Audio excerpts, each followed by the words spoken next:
Have you ever found yourself losing your temper over something small? Why does a tiny problem suddenly feel like the biggest frustration in the world?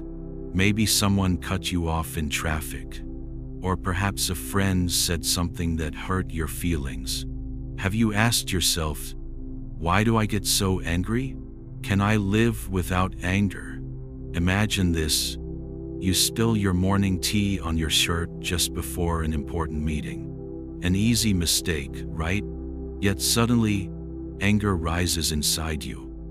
Your heart beats faster, your thoughts cloud, and the small accident feels like a disaster. Sound familiar? This is exactly how anger traps many of us every day. Welcome to Wisdom Woven, where we explore simple but powerful teachings that help you live a happier, calmer life. In this video, we will discover how Buddhism offers timeless advice to never get angry again. Stay with us as we journey toward peace and learn how to break free from the grip of anger. There are so many views on this channel, but only 0.2% subscribed. So please like, comment, share, and subscribe to our channel. Your support helps us bring more helpful content your way. Anger is a natural feeling, but how we handle it can change everything. Buddhism teaches that anger is like a fire inside. If not controlled, it can burn relationships, health, and happiness. But what if you could put out that fire before it starts? What if you could face life's challenges without losing your cool? This video will begin with understanding what anger really is. We will see how anger starts, what makes it grow, and why it hurts more than it helps. Then, we will gently explore simple teachings that help calm the mind and transform anger into peace. You don't have to be a Buddhist to use these ideas. They are for everyone who wants to live a life free from the pain of anger. Imagine waking up each day feeling calm and joyful, even when things don't go your way. That's the promise of this journey. Stay with us, because as we move forward, each part of this video will give you small, easy steps you can try in your daily life. This is not about quick fixes, but true change that lasts. So, are you ready to discover how to never get angry again? Let's start this life-changing path together. If you want the next part or any adjustments, just let me know. Let's continue our journey together. As if you are sitting in the peaceful presence of an old Zen master. Picture us both in a quiet garden, birds singing softly, sunlight trickling through the trees. As we talk calmly about a question that sits quietly in every heart. What is anger? Where does it come from? Today, I want you to feel safe as you listen. Like someone has finally taken the time to gently explain why your feelings make sense, why anger rises, and why it can disappear, like a morning mist in the sun. Let us begin by simply looking at how anger appears in daily life. Imagine your own morning. Maybe you woke up early, made some tea, ready to have a peaceful start. But then, without warning, someone in your home says something sharp, or maybe you get a message that feels unkind. Your body feels tense. Heart beats a bit faster. The first spark of anger arrives, and suddenly, your gentle morning starts slipping away. You might ask, why do I react like this? What brings this anger to life when I only wanted peace? Anger is a visitor, uninvited, but familiar. In Buddhism, we say anger is like a seed that lives quietly inside us. Every person carries this seed. Sometimes, when the right conditions come together, stress, tiredness, fear, hurt, disappointment, suddenly, this seed sends up a shoot. In a moment, a small thing becomes the fuel, and the fire of anger grows. Look closely. Anger does not appear from nowhere. It has roots. If you imagine anger like a tree, each root is connected to something inside you. Maybe a past hurt, or an old belief that you must always be right, or a simple fear of being ignored. Sometimes the roots are hidden deep, and we do not notice how big they are until a storm comes. In Zen, we say, if you want to understand a tree, don't just look at the leaves. Look at the roots.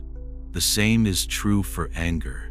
We must look beneath our reactions, beneath our first words or shouts, and notice what is really there.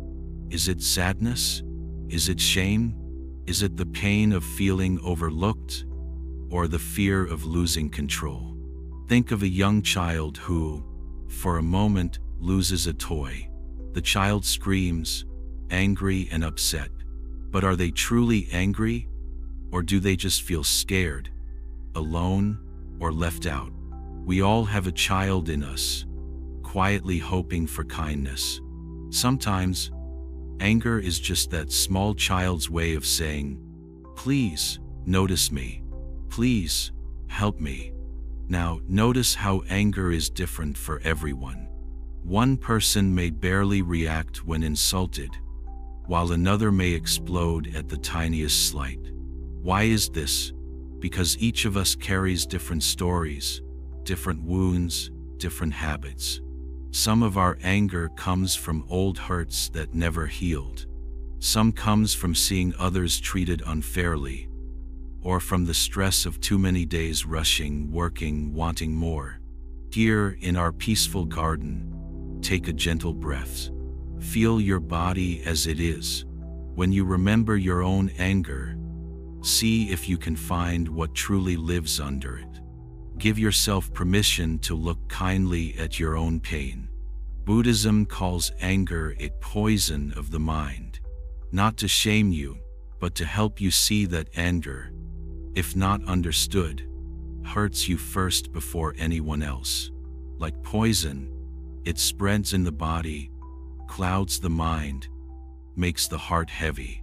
But also remember, if you know the poison, you can find the cure. Ask yourselves, from where does my anger really grow? Each day, when you notice anger, do not throw it away or hide it. Instead, say to yourself, I see you.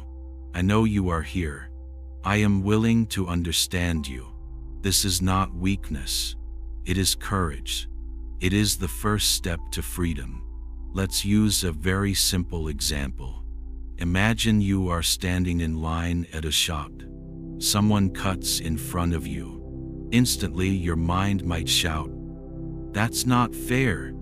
You feel disrespected. Do you yell? Do you fume? Or do you pause, noticing your racing mind, and ask, what would help me now? Do I need to fight, or can I let go? Remember, that person may be in a hurry, may have their own worries.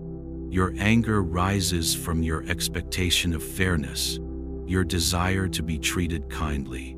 If you can see this, the anger often loses its power. In Zen teaching, we often say, anger is like holding a hot coal with the intent of throwing it at someone else. You are the one who gets burned first. Why pick up that coal? Why not notice its heat and set it down gently? Many people believe anger is useful, that if you do not get angry, others will walk all over you. But the truth is, anger often clouds the mind, makes wise words disappear, and pushes away those who might want to help. Buddhism does not say, never express your feelings. It simply asks, can you use your energy for understanding instead of blame? Let's be honest, it is not easy. When you are angry, nothing seems fair.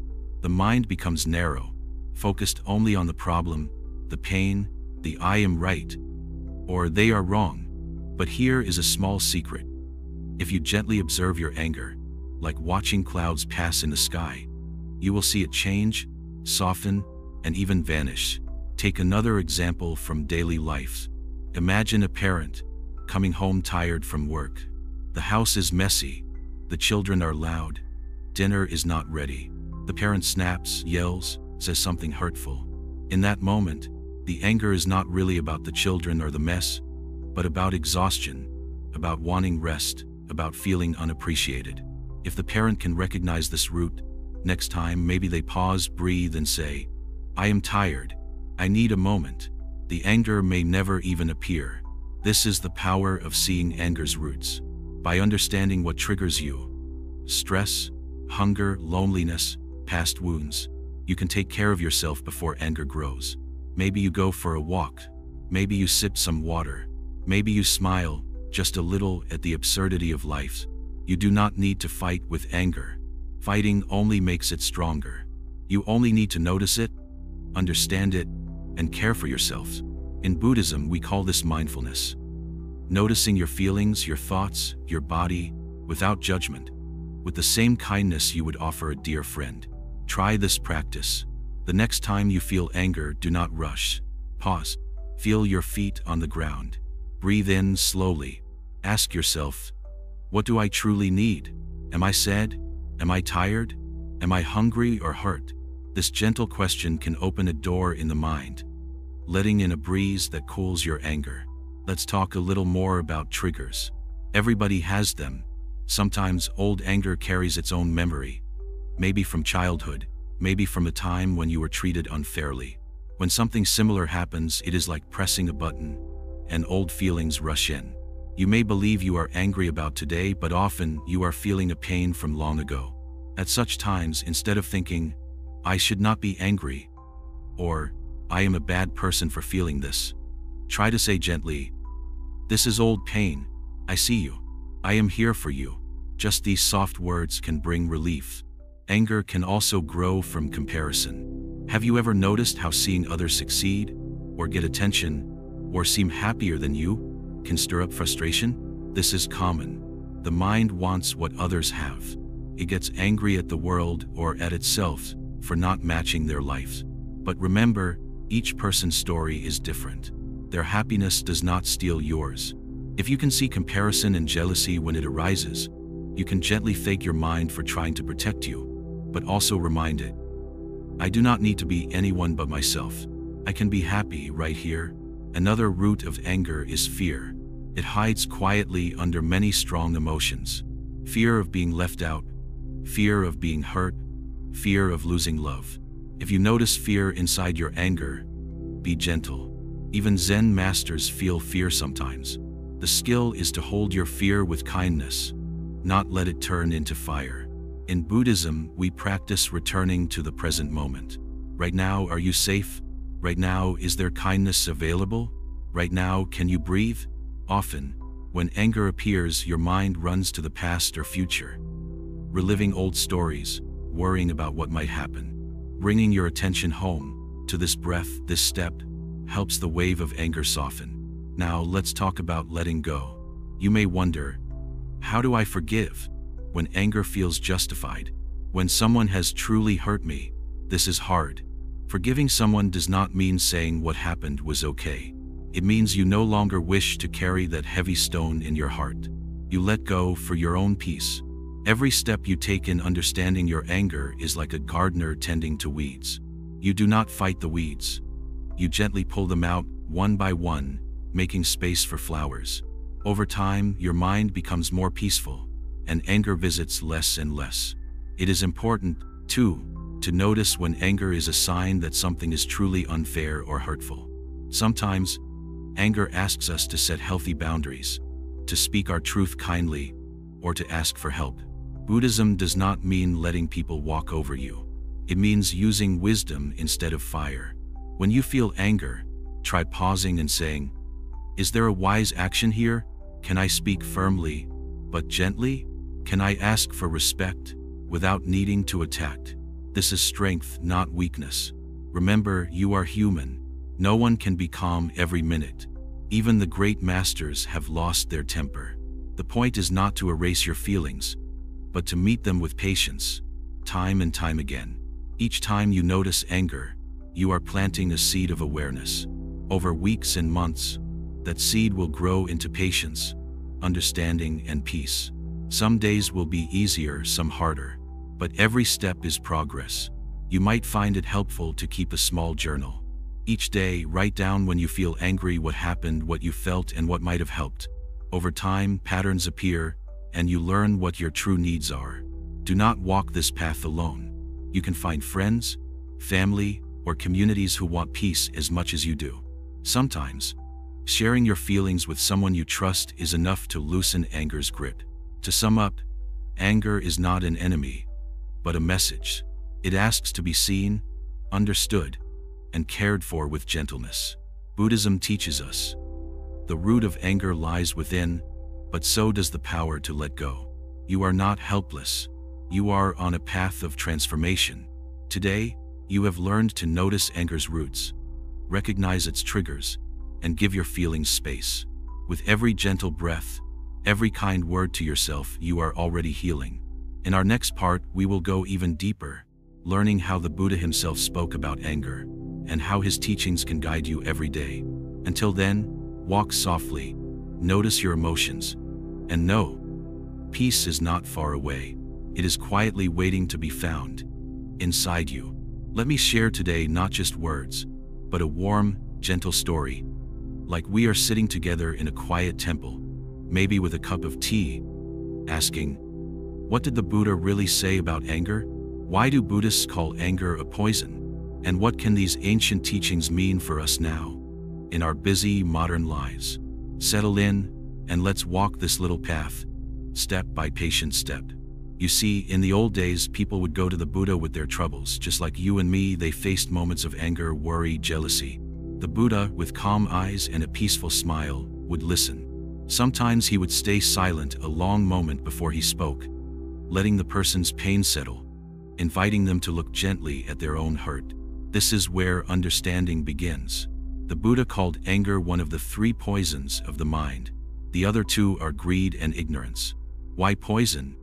Because he taught these feelings disturb the heart, cloud the mind, and hurt not just others but ourselves deeply. Anger especially is hot and burning. It can make kind people cruel and peaceful places full of shouting. Yet, like all poisons, its power can be changed when we see it clearly. Let's start simple. Long ago, someone asked the Buddha, how should I treat someone who insults or hurts me? The Buddha answered, if a person gives you a gift, but you refuse to take it, to whom does the gift belong? The person replied, it still belongs to the giver. The Buddha nodded. So too, with anger, insults, and hurtful words. If you do not accept them, they remain with the sender. This little story is like a lantern, reminding us that we do not have to pick up every angry thought or word that comes our way. Traditional Buddhist teachings compare the mind to a clear, deep lake. When anger flares up, muddy water swirls and you cannot see to the bottom. Everything gets blurry and confused. But if you sit quietly and let the mud settle, the water clears, and it becomes possible to see the truth below. Many times in our lives, when angry, we cannot think straight. We see only pain, not the real cause or the solution. The Buddha often taught that anger starts small, like a tiny match struck in darkness. If it finds something dry, resentment, old pain, fear, it quickly becomes a fire. What is the wise thing to do? Notice the match before it becomes a wildfire. In Buddhist stories, this is called mindfulness. Just noticing, anger is rising, I see you. In that very moment, the fire can sometimes be put out before it grows. The Buddha's words were simple. Hatred is never ended by hatred, but by love. This is an eternal truth. What does this mean? When two people are angry, each one feels right, each one insists on being heard, each wants to win. Yet, added anger never brings true peace. Only by responding with calm, maybe a deep breath, a gentle smile, a wise silence, does the angry cycle stop. Of course, this is not easy. In another Buddhist tale, a man named Angulimala was known for terrible violence. He met the Buddha on a forest road. Full of anger and hatred, he tried to frighten the Buddha, but instead saw someone so calm, so fearless, that his own fury melted. This story reminds us, great anger can become great peace when the right understanding is present. No one is lost forever to anger. Sometimes you will notice anger disguised as something else, maybe impatience or stubbornness, or an icy voice. The Buddha taught, look closely with kindness, and the real feeling will show itself. See anger as a cloud, he said. It passes by, but it is not the sky itself. This helps us not get lost inside our emotions, but to watch them come and go, like watching passing weather. In Buddhism, we use the word delusion for misunderstandings that cause anger. For example, if you believe someone insulted you on purpose, you may grow angry. But maybe they were simply tired or busy or did not mean harm. The pain becomes twice as heavy because the mind makes up stories and believes them. Part of the path is learning to pause and ask, is this story true? Could there be another reason? Many times we find that our anger was not needed after all. The Buddha often used practical advice. He taught monks and lay people alike to pause before speaking or acting in anger. When you feel anger rising, pause 3 times before you react, he advised. Just these few breaths allow the fire to cool, for wisdom to return. Maybe you have tried this already. Next time you feel heat inside you, pause, breathe once, twice, 3 times. Often you can choose a new, wiser response.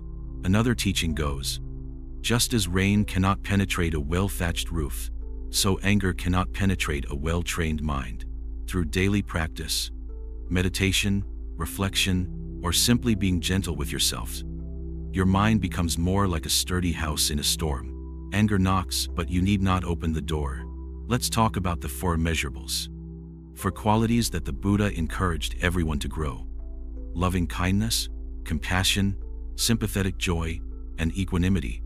In the spirit of loving kindness, anger softens, because we remember all beings are like us, wishing for happiness, fearing pain. Compassion helps us see that those who hurt us are often themselves in pain. Sympathetic joy teaches us to delight in others' happiness, instead of falling into comparison or jealousy. And equanimity, calmness, helps us weather whatever storms arise.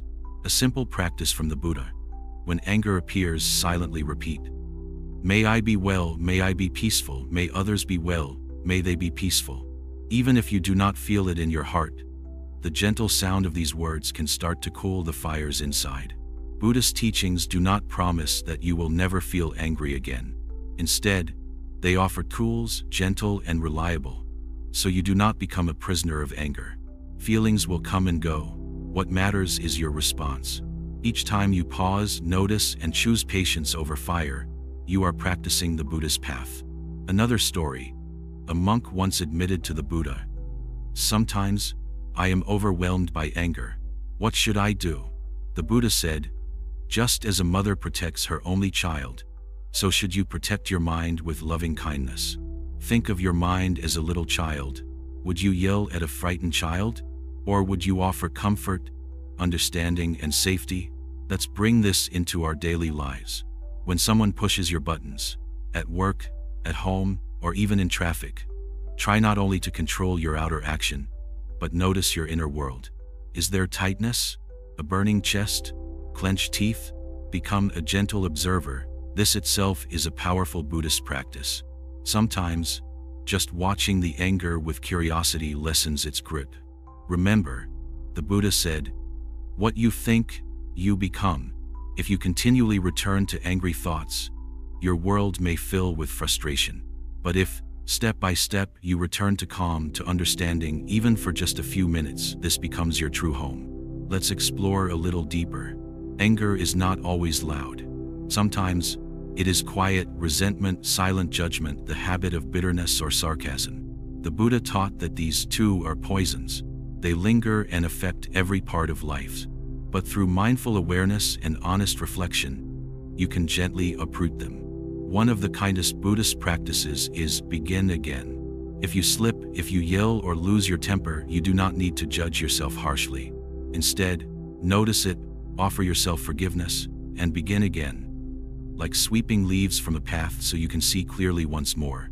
In all Buddhist stories, the wisdom is simple but never harsh. No one is expected to be perfect.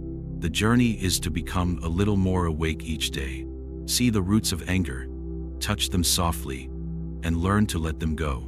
Over weeks, months, and years, this grows into a deep peace, a coolness, like a shaded riverbank on a hot day. In every teaching, the Buddha reminded us, peace is possible in this very moment, not after years of practice or only for saints and sages, but here now. When you notice anger, pause and breathe. Every breath is a chance to start again. Let us close the day's walk with a simple reminder. Anger is human, but you are more than your anger. With patience, honesty, and kindness, both to yourself and others, you can touch great peace. The Buddha's words are not far away. They are alive each time you choose to see clearly, let go, and start anew.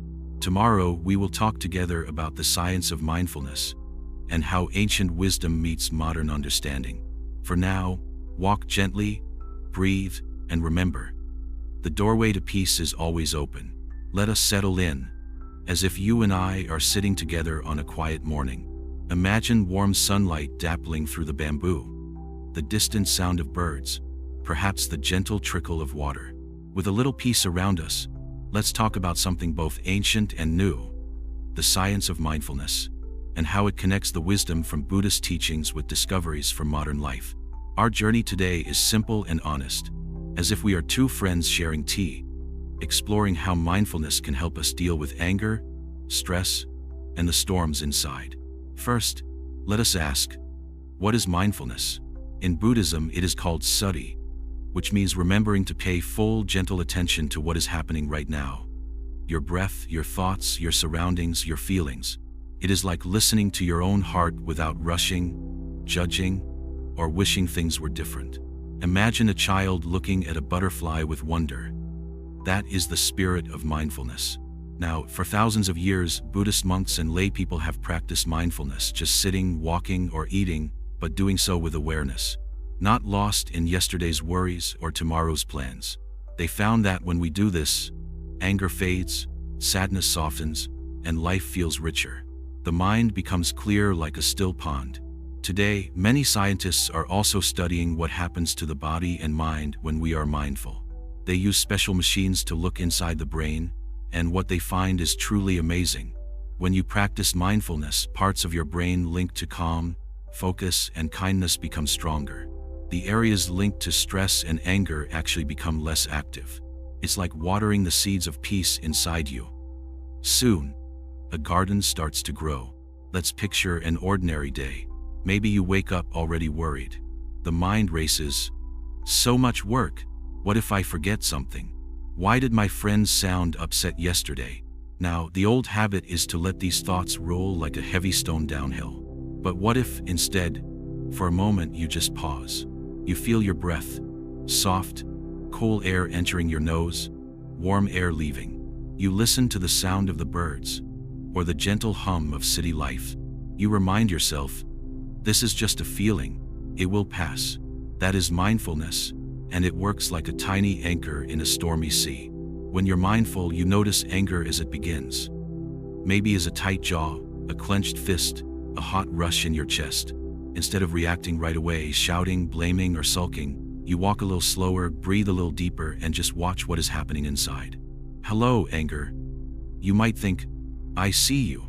Amazingly, this simple act often makes the anger lose its sharpness. Buddhist teachers call this untying the knots. You don't force the knot of emotion to loosen. You simply hold it gently, watch it, and eventually, it unravels itself. Now, science says this too. Neuroscientists have found that mindful attention changes the way the brain processes emotion. Instead of getting stuck, the mind regains balance. Modern doctors have found that people who practice mindfulness tend to have less stress, lower blood pressure, and even better sleep. They are less likely to get sick and recover faster. Some schools teach children to take mindful moments, just a few deep breaths to notice their bodies and calm their hearts. Businesses, hospitals, and even sports teams use mindfulness to help people focus, stay present, and keep cool under pressure. You might wonder, is mindfulness complicated? Do I need a special place or clothes? No, friend. You can be mindful anywhere.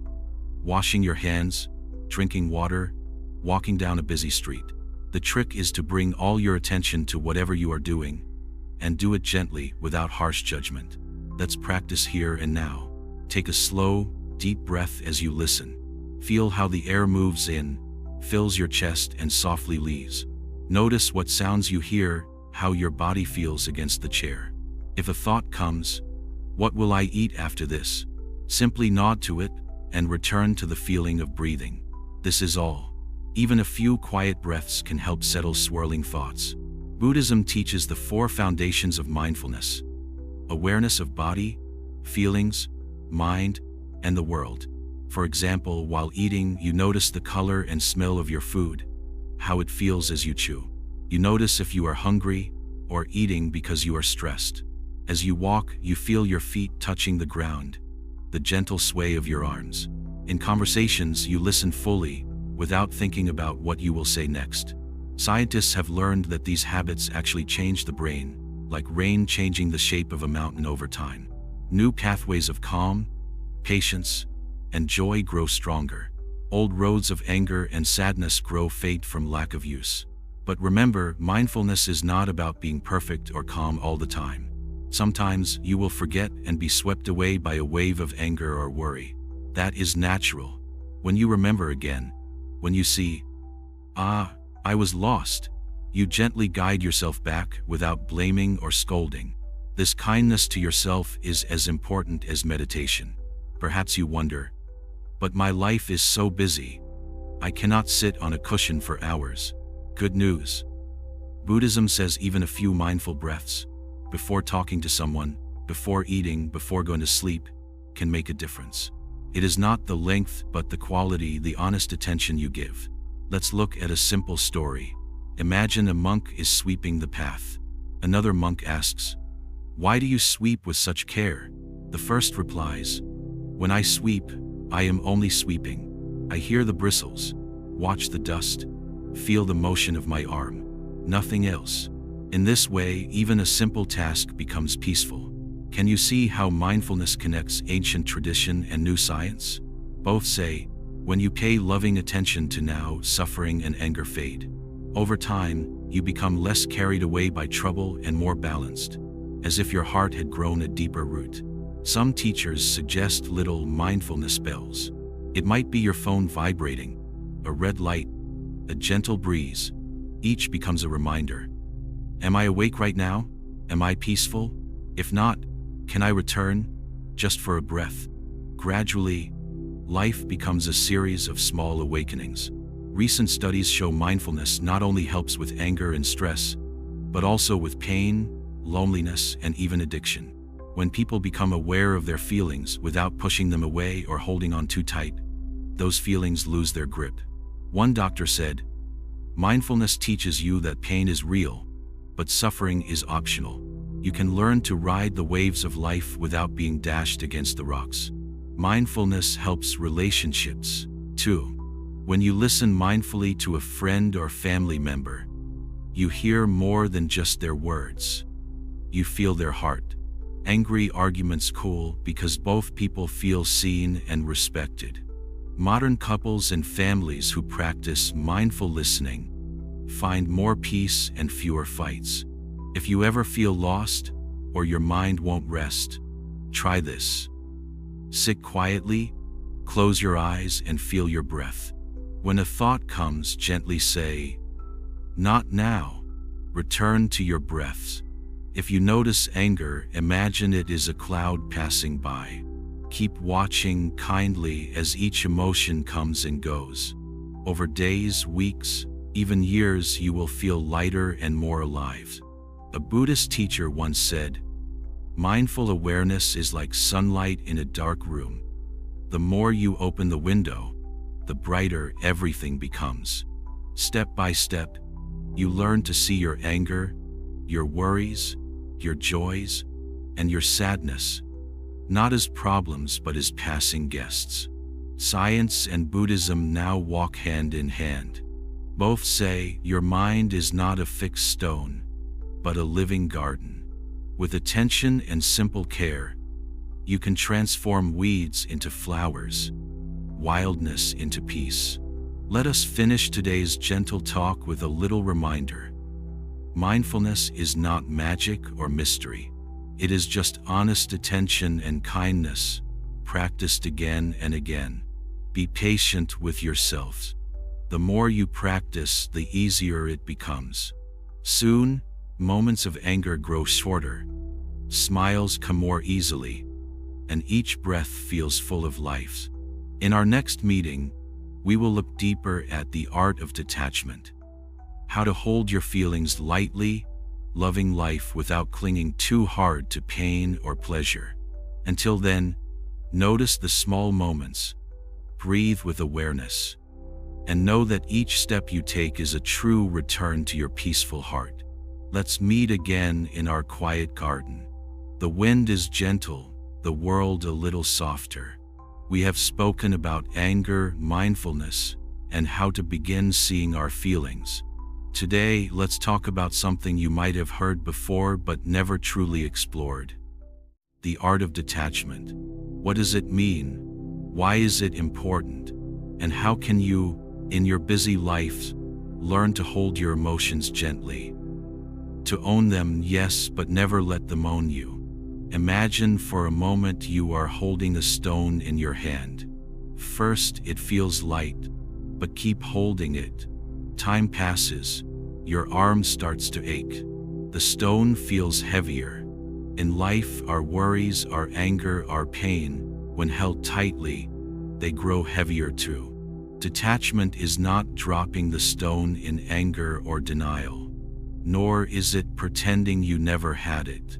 Detachment is the gentle art of loosening your grip, of learning to rest your hand, to breathe and say, I still hold it, but it does not hurt me anymore.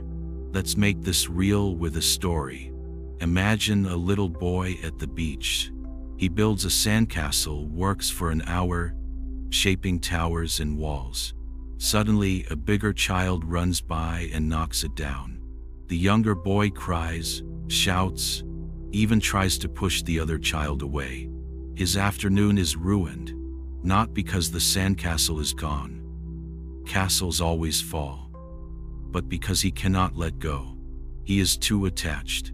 Later, his father sits beside him.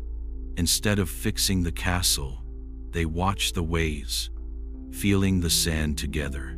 The boy learns, not by words but by experience, that he can build again or not and still feel happy.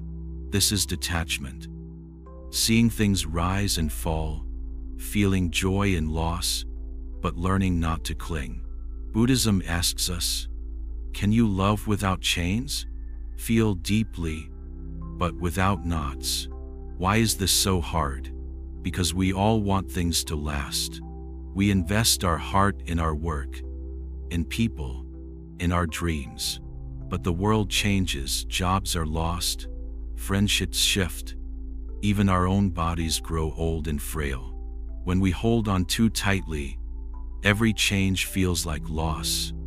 Every ending feels like a wound. Buddha said, attachment is the root of suffering. Don't mistake this for coldness or carelessness. It does not mean not loving, not enjoying, not caring. It means seeing clearly. All things come and go: money, health, relationships, even our own moods. If we fight these changes, we struggle and suffer. If we learn to flow with them, we find peace even in loss. Consider water. Try holding water too tightly, and it slips through your fingers. Cup your hands gently, and you can hold it a while. Detachment is like the gentle hands. It lets you experience life fully, even as things change. Now, you might ask, how do I practice detachment? Does it mean caring less? Won't I lose my passion? No, true detachment is not indifference. It is caring deeply, without confusion. Imagine two friends. One is constantly afraid of being left, so she tries to control every conversation, worries about every silence. The other trusts the flow, listens, gives space, and enjoys each meeting as it comes. The first friend suffers. The second is free. When anger comes, detachment lets you step back and notice it. Ah, there is anger. You see it, but you do not become it. If a mistake happens at work, you see, this was my effort, my wish, but now it has changed. You do your best, but do not chain your happiness to outcomes. If someone speaks sharply to you, you feel the sting, but you let it flow past, like water over a stone, rather than storing it as pain. Let's break it down. 1. Noticing clinging. Your mind may say, I cannot be happy unless. That's the voice of attachment, trying to bargain with life. Can you notice these thoughts? I must have this job, this praise, this person, or I will not be whole. Recognizing these clinging thoughts is step 1. There's no need to judge yourselves. If you see a tight grip, just breathe and loosen it a little. 2. Sitting with change. Life changes. Friends move away. Children grow up. The longings break. The seasons turn. Resist this, and the heart hurts. Accept it, and even sadness is lighter. Ask yourself, can I enjoy this beauty, knowing it may pass? Like admiring a flower that will soon wilt, you learn to hold joy without fear of its ending. 3. Enjoying without controlling. You may love your work, your family, your hobbies. That is wonderful. Detachment means enjoying these, putting your full heart in, yet knowing you cannot force them to last or go exactly as planned. When challenges come, instead of pushing or pulling, you pause, accept, and adjust. 4. Practicing letting go. In small ways, learn to release your grip. If someone disagrees with you, can you let it go, rather than argue? If you lose at something, do you hold anger, or let it drift away? Loving without owning. Doing your best, then leaving the results to unfold. Let's take another simple example. Imagine you have a favorite cup, that special tea mug you use every morning. One day it falls and breaks. You feel sad. But Buddhist monks train with a simple practice. They imagine all their favorite things already broken. Plates, clothes, even their home. Not to make themselves sad, but to remind themselves. Enjoy each thing fully, for as long as it lasts, with gratitude. Detachment is not about being numb or careless. It's about being grateful, flexible, alive. You can love more, give more, precisely because your heart is not afraid of change. The world cannot shake you easily. Lotus flowers are a symbol in Zen. They grow from dirty ponds yet bloom pure. Why? Because they accept what's around them, but do not cling to the mud. You too can bloom, even when life is messy, by learning not to get stuck.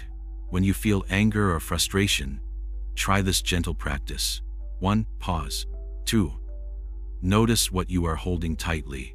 Ask, is this a fact or something I want to control? 3. Breathe deeply, soften your face, your shoulders. 4. Say to yourself kindly, I let go. I can care and still be free. Some days this will feel easy. Other days your heart will cling tight. That's okay. The path is not about perfection, but practice. Each time you notice, each time you let go even a little, you grow stronger. Another story. A monk carried a heavy load of wood daily. One day he realized the problem was not the wood, but how tightly he gripped it. Still carrying it, he relaxed his arms, moved more slowly, and soon the weight felt lighter. Sometimes you cannot escape burdens, but by not clinging, you learn to move with them until it is time to put them down. Why does detachment help with anger?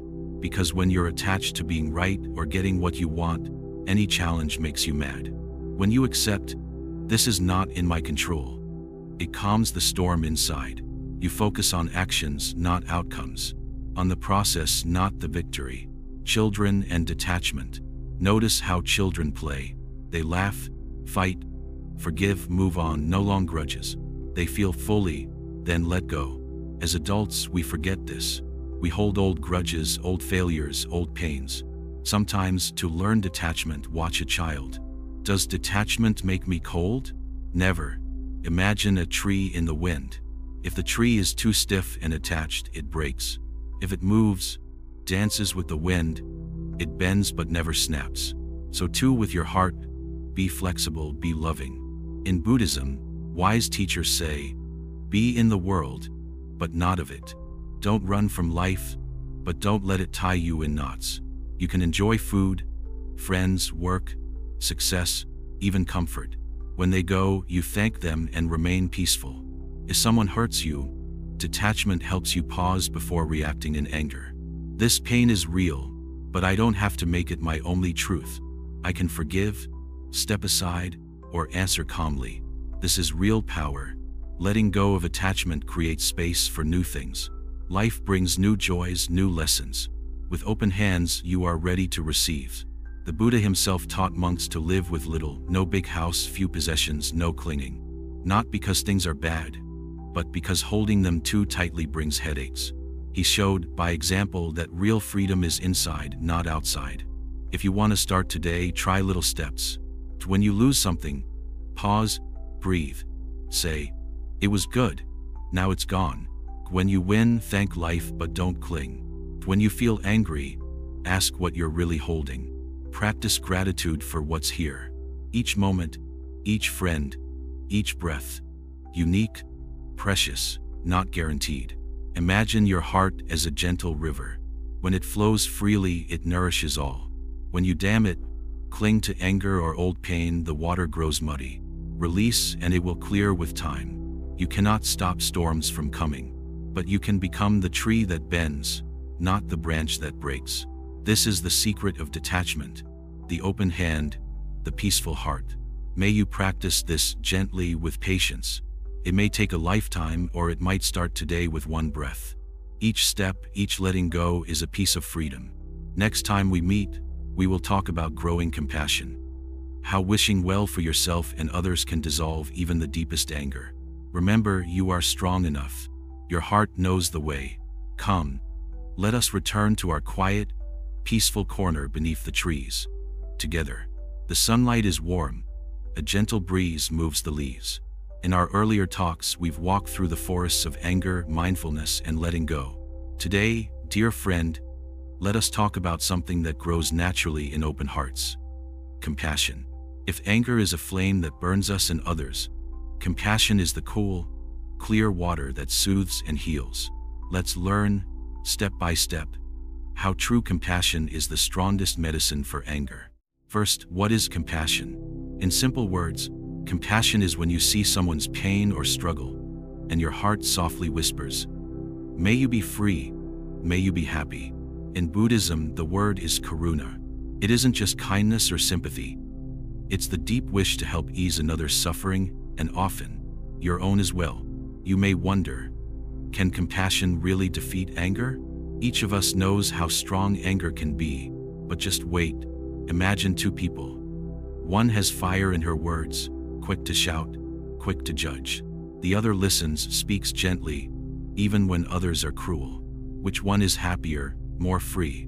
You already know the answer. Where compassion grows, anger cannot stay for long.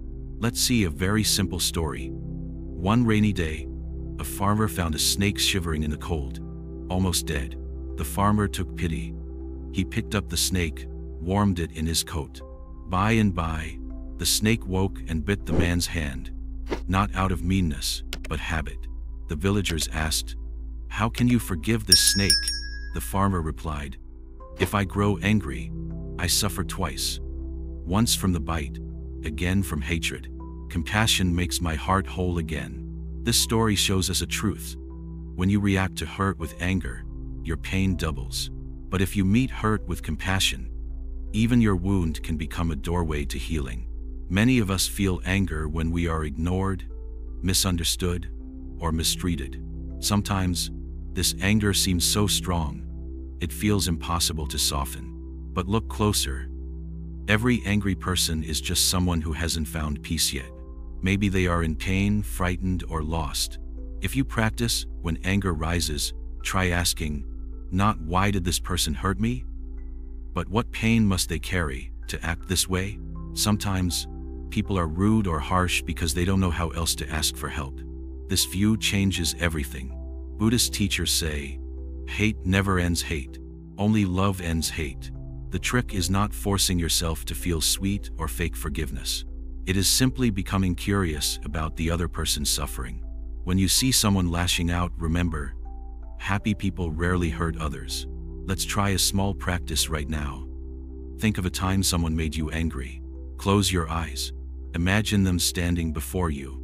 Instead of replaying the hurt, see them as a child, scared, worried, perhaps holding troubles you do not know. With each breath, silently wish for them. May you find peace. May you be free of anger. Notice how your own anger softens. Just a little. Sometimes, compassion is easier said than done. If someone attacks you with words, your first instinct is to defend or attack back. That is natural. But if you stop for just a heartbeat, if you breathe and remember compassion, you protect yourself from the storm. You might say, but isn't compassion weak? Will people take advantage if I'm always gentle? No, true compassion is not foolish. It includes wisdom. You protect yourself, set boundaries, but you do not let your heart harden. A Zen master once said, compassion does not mean you let others walk over you. It means you do not keep anger in your heart. Even when you must say no or walk away, you can do so with a gentle, open mind. Compassion also means showing kindness to yourself. Many people imagine compassion is always about others, but you too need your gentle touch. If you make a mistake, lose your temper or struggle, speak to yourself as you would to a hurting friend. It's okay. I see your pain. Let's heal together. Only when you give yourself compassion can you truly give it to others. Buddhist practice offers many ways to grow compassion. The most popular is metta meditation, loving kindness meditation. Here is how it goes: gently, sit quietly. Bring to mind someone you love deeply. Wish for them. May you be happy. May you be safe. May you be peaceful. 2. Next, think of a friend. Offer these same wishes. 3. Then, imagine someone neutral, a shopkeeper, a neighbor. Offer your wishes to them. 4. Next, think of someone who troubles you. Slowly, wish them the same happiness and peace. 5.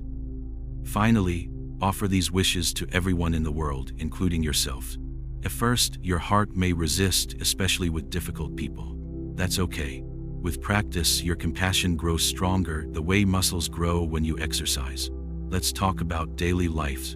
When someone snaps at you in traffic, tries to push ahead in line, or ignores your feelings, pause. Instead of reacting, practice seeing their suffering. Maybe they're tired, grieving, or overwhelmed.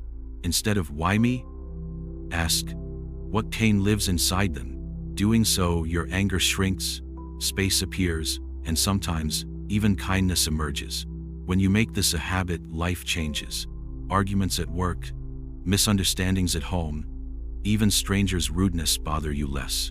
Compassion is not about changing others, but transforming your own reaction. Like rain falling on fire, it cools you, brings fresh air, and life moves more gently. Let's remember, compassion is not a trick to get what you want. It's not pretending to be nice or ignoring your own needs. It's the honest wish that all, including you, be free from suffering. If you need to stand up for yourself, do so firmly, but with a soft heart. Let's look at how compassion helps with anger toward ourselves. Many people get stuck blaming themselves for mistakes. I should have known better. Why did I say that? I am always like this. This inner shouting is just another kind of anger. See if you can catch this and answer with compassion. I am learning. Even mistakes are teachers. I forgive myself. Suddenly, the old pain starts to melt. Scientists today study compassion and find it brings real health, lower blood pressure, less depression, even a stronger immune system. Those who practice loving-kindness meditation report fewer outbursts of anger. Their relationships become warmer, and their hearts less heavy. In some Buddhist stories, we meet monks who faced great cruelty, but still wished happiness for their enemies. They knew anger only adds more pain to the world. Compassion, like sunlight, spreads warmth wherever it shines. Children teach us compassion too. Picture a small child who sees another crying. They offer a toy, a hug, sometimes just their little presence. They do not always know the problem, but their heart wishes to help, not hurt. That is the seed of true compassion, already within you, waiting to grow. Sometimes you may struggle to feel compassion, especially for those who have hurt you deeply. Know that this is normal. Do not force it. Even being willing to want compassion is enough at first. Over time, your heart's door opens wider. Let's try another practice. Very gentle. Each morning, before you rise, take a minute to wish someone well. You might not even speak, just a silent blessing. May your day be joyful. May your worries be light. Soon, you find yourself offering these wishes automatically, even to those who annoy you. Compassion does not erase all anger instantly. Instead, it weakens anger's grip, softens your gaze, gives room for understanding. Even when anger returns, compassion helps you see it as pain asking to be healed.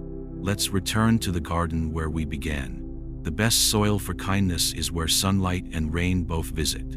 Some days will be easy, others hard. Each time you feel angry, remember compassion is within reach. You don't need special words, just a willingness to understand, the courage to forgive, and the wish that all beings near and far know peace. In the coming days, when old anger arises, pause, take a breath, ask gently, can I see the pain behind this anger? For them, for me.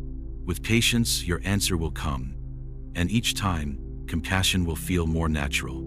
In our next conversation, we will explore how habits shape our reactions, and what simple steps we can take to break the old chains of anger. For now, walk softly, wish well, and know your heart is already on the path of compassion. Let us settle into this gentle moment, side by side in our peaceful garden of conversation.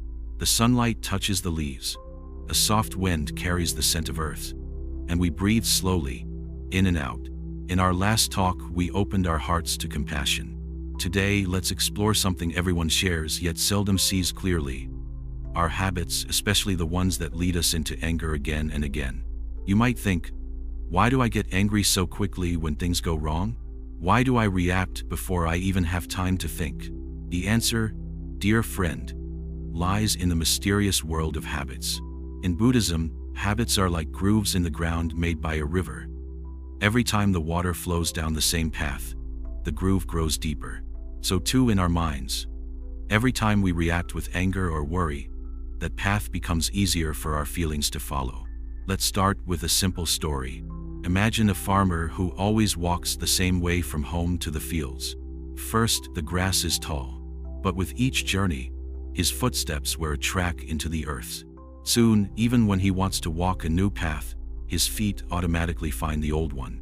Habits work this way. They pull us down familiar tracks, even if those tracks lead us into discomfort or regret. In our daily life, anger is often not a choice but an old habit. A sound, a sight, a word, even a memory, these are like invisible switches. Suddenly, we're feeling the heat of anger before we even know why. Some people shout, some argue, some withdraw in silence. Have you noticed how your reactions often look just like old patterns from your childhood or things you've seen repeated in your family? In Buddhism, these habits are called samskaras, or mental formations. They live deep inside us and shape our responses, often out of sight. If you ask yourself, why do I always react this way? Remember, it is not because you are bad, but because you have practiced this reaction many times, sometimes for years. See if you can remember the very first time you felt that lightning flash of anger. Maybe you were a child, someone took your toy away, or you felt left out. At first, each feeling is raw and new. But as you meet similar situations again, someone ignores you, disagrees with you, or treats you unfairly, your mind learns a path. This is when I get angry. This is what I do. With repetition, this becomes automatic.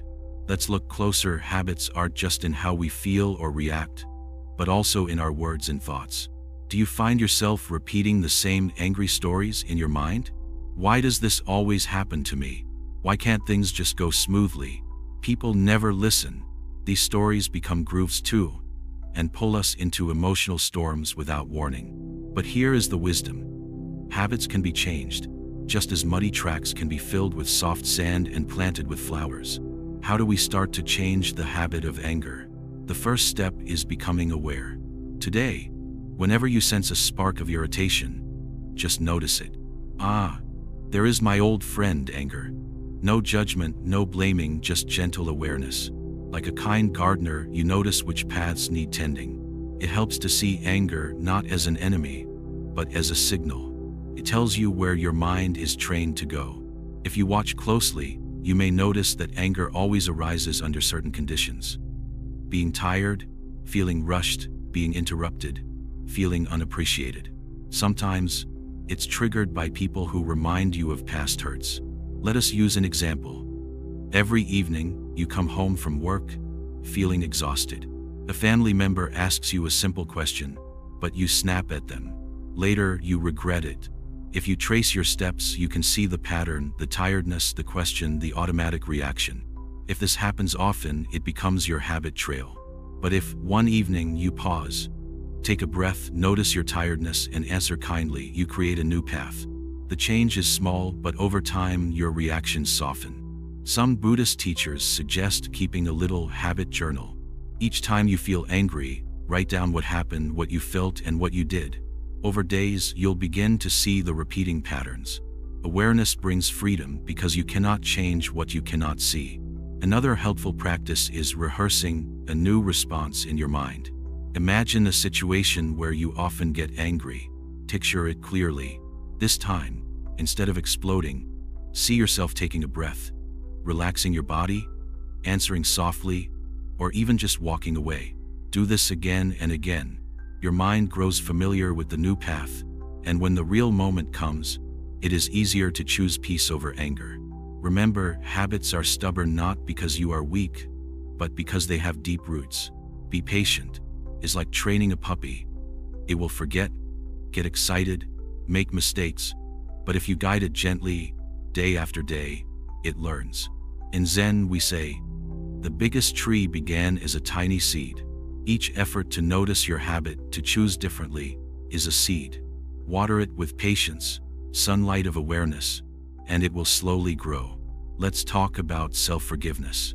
When you fall into old habits, and you will, please do not be harsh with yourself. That's just another habit, another path of self-blame. Instead, notice, breathe, and say, it's okay. I am learning a new way. Each time you forgive yourself, you soften the old grooves and open space for change. Sometimes you'll notice new habits trying to form. You pause before reacting, take a breath, or smile at yourself. Maybe you spend a few seconds rubbing your hands together, feeling the warmth, or sipping a glass of water before speaking. These small rituals can interrupt the old flow and give you a chance to respond in a new way. Habits also live in our bodies. When we are used to reacting with anger, our muscles tense up, our breathing becomes shallow, our heart races. Practicing relaxation. Soften your jaw, drop your shoulders, exhale slowly. Sends a message to your mind. It's safe. There is no emergency. The body leads and the mind follows. In Zen, there is a tradition of walking meditation. Slowly you walk, paying attention to every step, your breath, the feel of the ground. This practice untangles restless energy and helps lay new tracks of calmness in your body and mind. Now, reflect on your surroundings. Who do you spend time with? Old patterns grow fastest in old company. If you are always with people who complain or react with anger, you're more likely to do the same. But if you spend time with peaceful, patient friends, your mind begins to imitate their calm. Like trees bending in the same wind, your growth is shaped by those around you. Buddha compared habits to ropes of the mind. The more you pull them, the stronger they feel. But with every pause, every breath, every act of noticing, the rope frays a little until one day it breaks. Let's not forget joy. Habits are not just about changing what is wrong, but growing what is good. Each time you laugh instead of shout, thank instead of complain, forgive instead of blame, you create a new groove for happiness and peace. Children teach us something important about habits. They repeat what they see, not just what is said but what is done. If you want your children or loved ones to break the habit of anger, start with yourself. Show them that mistakes are part of growing, that calm is possible, and that kindness is stronger than irritation. If a day goes badly, anger returns, old patterns win. Simply notice and begin again. This willingness to restart is the heart of practice in Buddhism. Every breath, every moment, is a chance to change your path. No failure is final. No habit is unbreakable. Some people fear that, without their old habits, they won't know who they are. This is another illusion. Our true nature is peaceful, loving, and wise. As you step away from automatic anger, you find more room to be truly yourself. Not a prisoner of old stories, but a living, joyful being. Remember, habits are powerful, but awareness is stronger. Each time you pause, notice, and choose peace, you change your future. Today, as you move through life, try to watch your old paths with gentle curiosity. Where do your feet go without thinking? How do you speak when you are tired or hurt? Celebrate every new step, every kind word, every quiet change. In this way, your garden of habits grows lush with peace. In our next chat, we'll talk about something many people believe: the idea that righteous anger is special or good. Is it true? Or is it just another tricky habit? For now, remember, the tracks of anger can always be softened. Your heart has the patience and the strength to choose a new way, one peaceful breath at a time. Let us return to our quiet garden under the calm sky, where we have met again and again to talk about the roots of anger, how to notice it, how to let go, how compassion grows, and how habits shape our days. Now, dear friend, let's gently open a question that many people carry in their hearts, often without even knowing. Is there such a thing as good anger? Is righteous anger special, heroic, useful, or is it just another kind of fire that burns us? Let us walk through this together, step by gentle step, and see what can be discovered. You may have heard someone say, "I'm not angry for myself, I'm angry at injustice," or, "My anger is righteous. Someone must stand up, push back, fight for what is right." On the surface, these words sound true.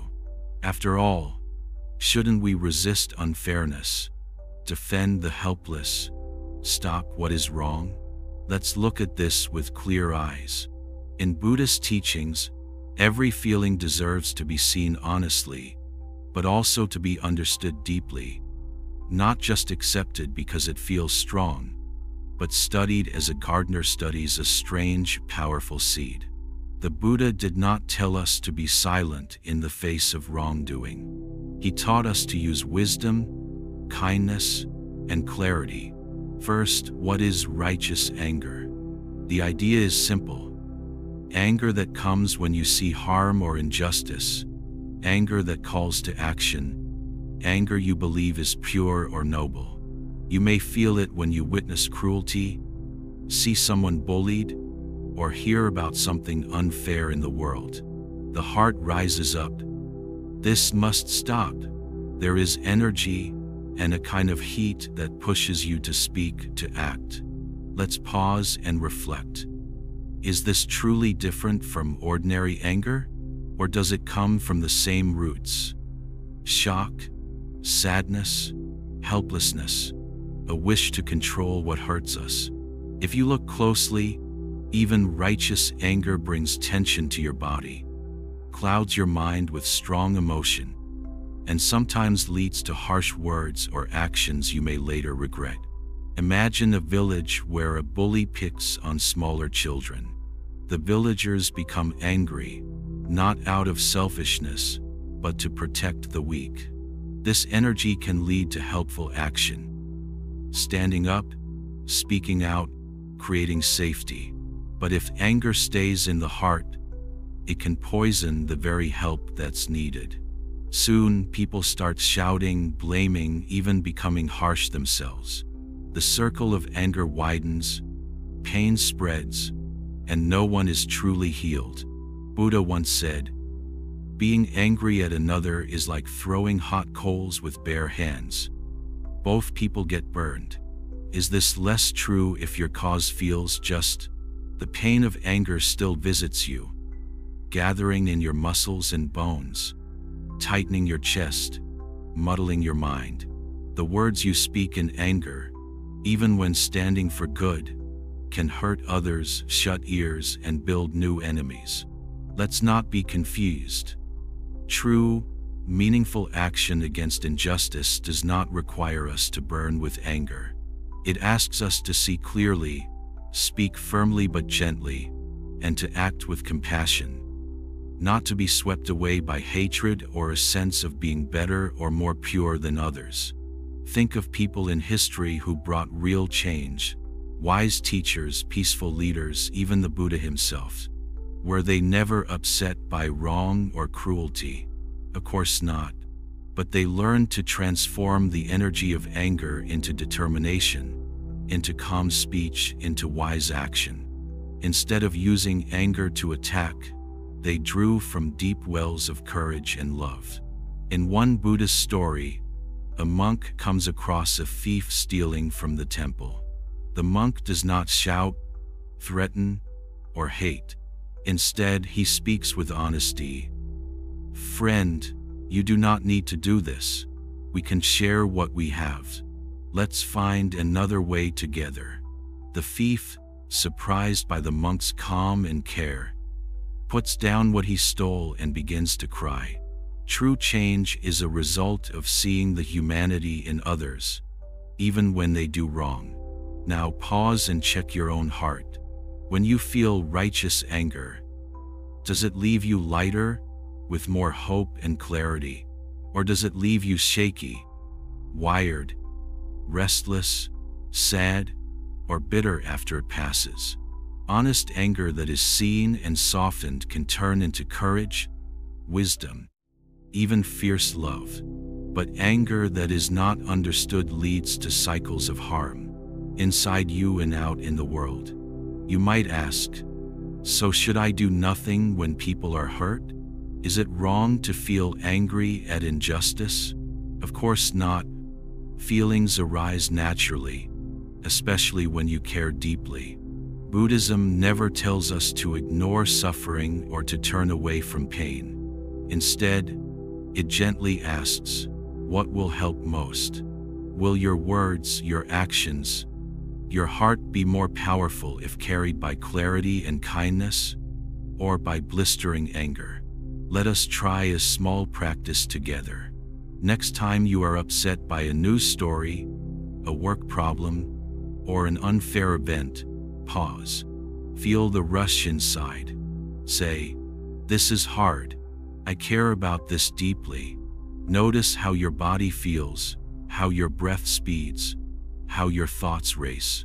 Take a deep breath, then another. Imagine yourself speaking with calm strength, not with fire. The energy is there, but now it is clear and steady, not flaring and burning. Ask yourself gently, how can I act so that healing is possible? Will my anger help? Or will my wise firmness bring better change? It is not easy. Sometimes anger acts before thought arise. But with practice, your skill deepens. As a Zen saying puts it, do not add wood to the fire of your enemy. Let your mind stay cool and clear. Even when you must speak up fiercely, when you must protect, defend, or challenge others, you can do so with a calm presence. Your voice does not need to be harsh to be heard. Your hands do not need to clench to build something strong. Let's remember, anger is natural, but it is not always the best master.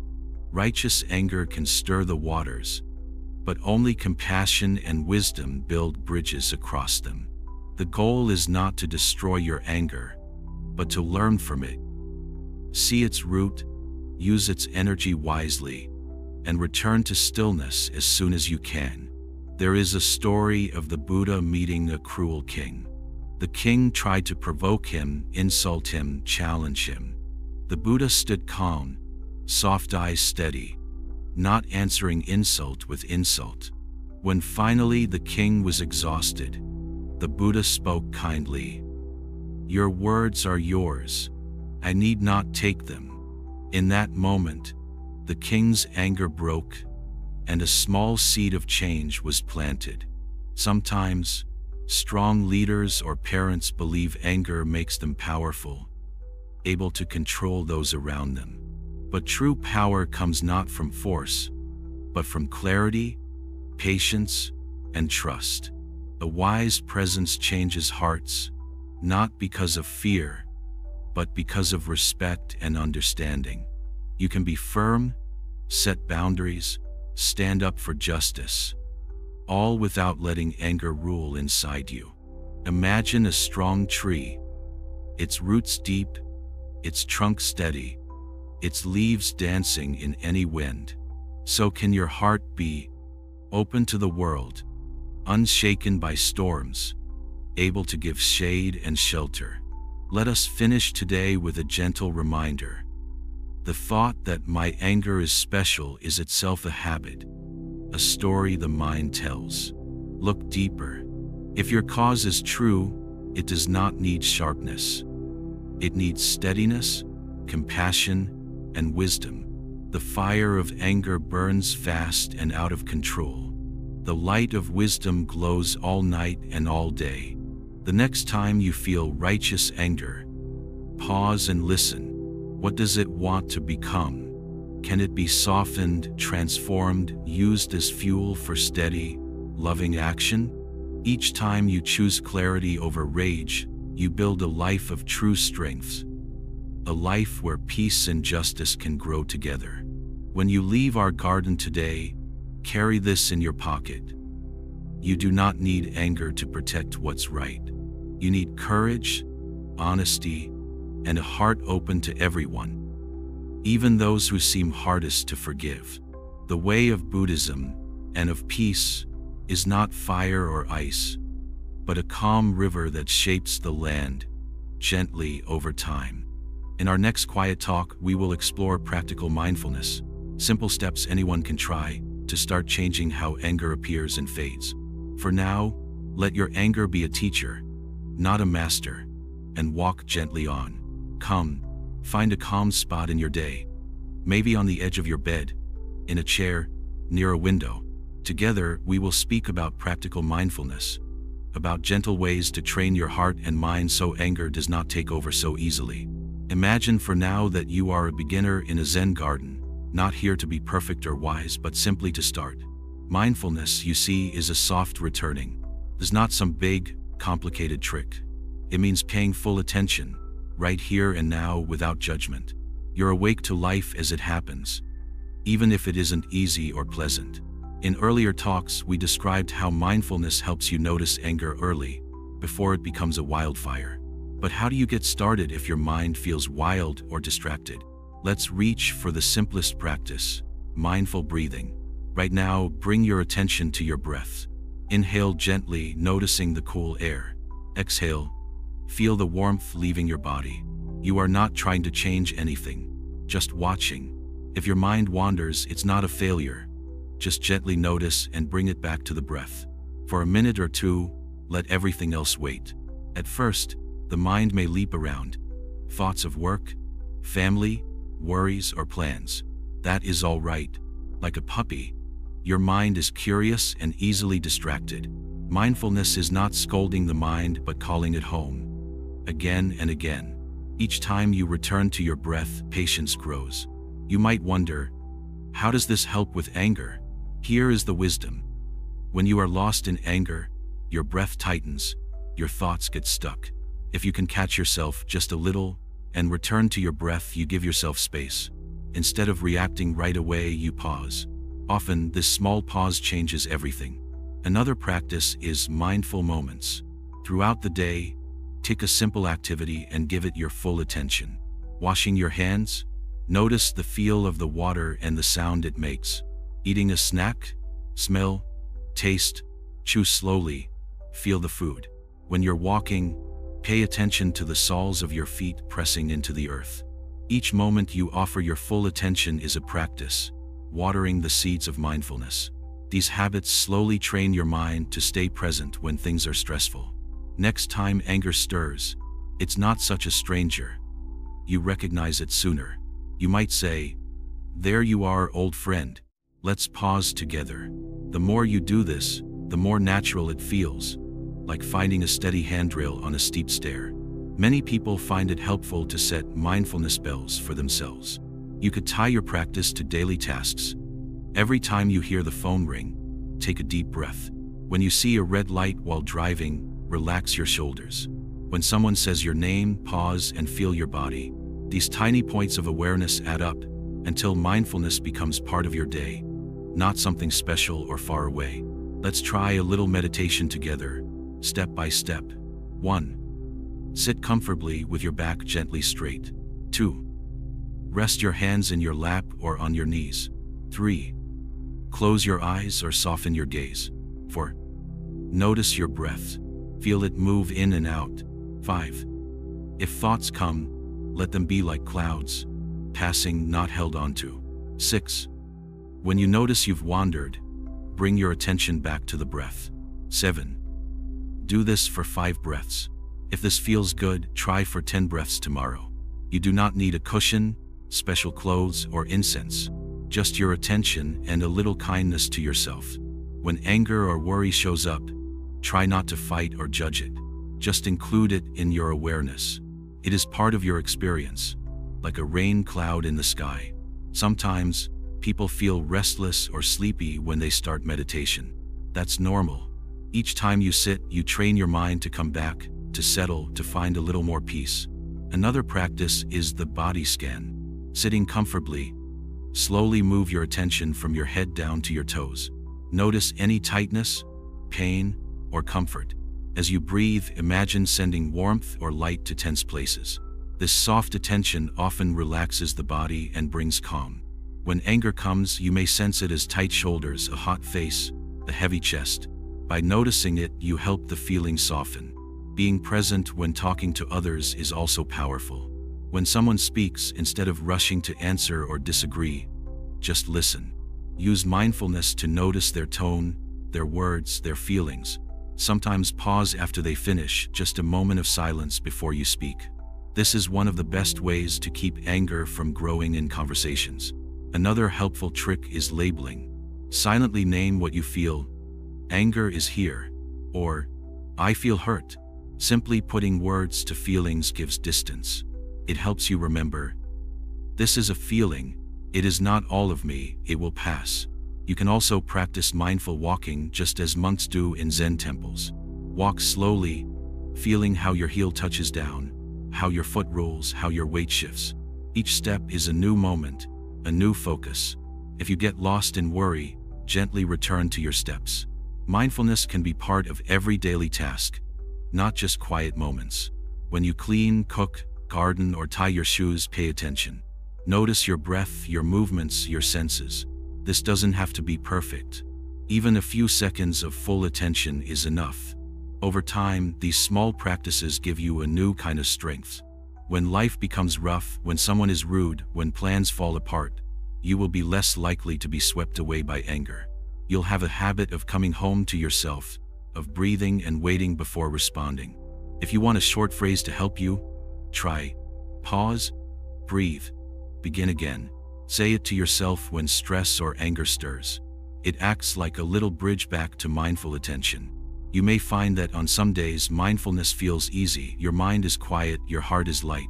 On other days, anger appears quickly, and attention is hard to find. Both days are part of your practice. The skill is to continue anyway, trusting that even small, honest attempts slowly change the mind.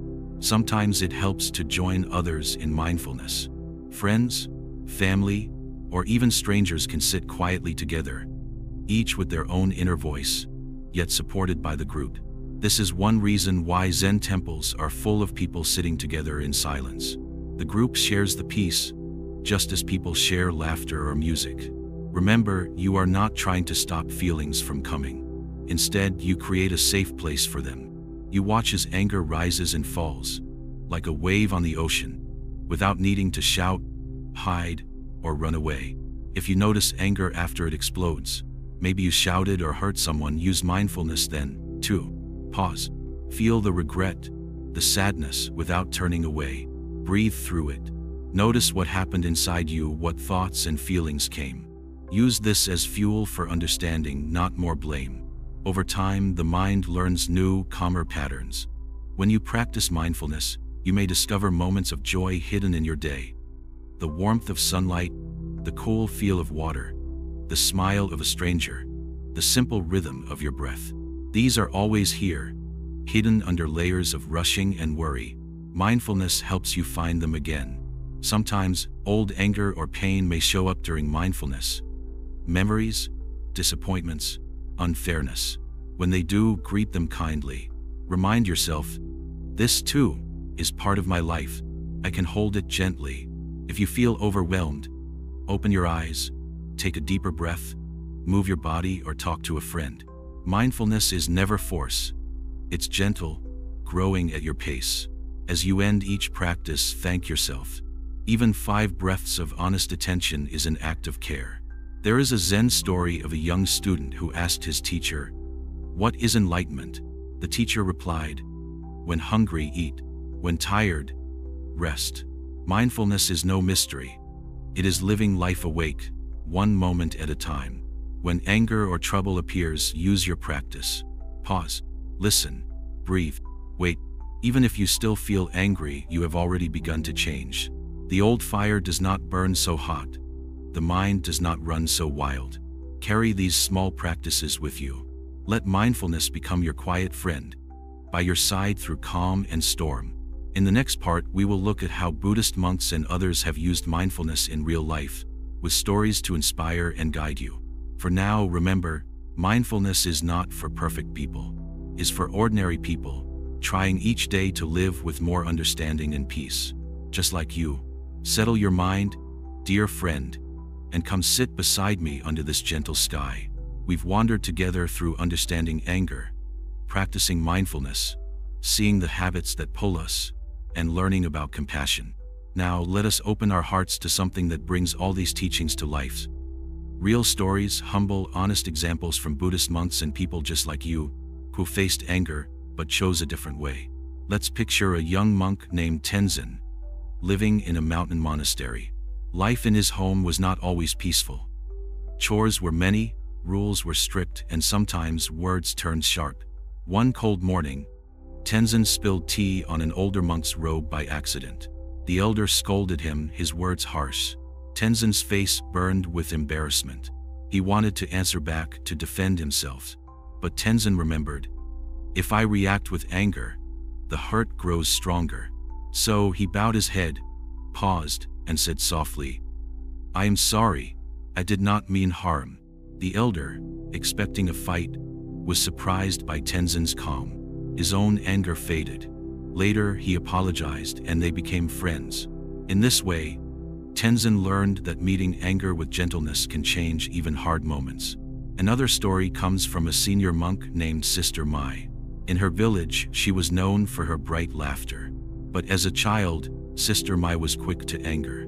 She remembered once shouting at her brother for breaking her toy, and later feeling terribly alone. When she grew older and joined the monastery, she learned to watch her feelings as a gardener watches young plants, gently, with patience, not hurrying change.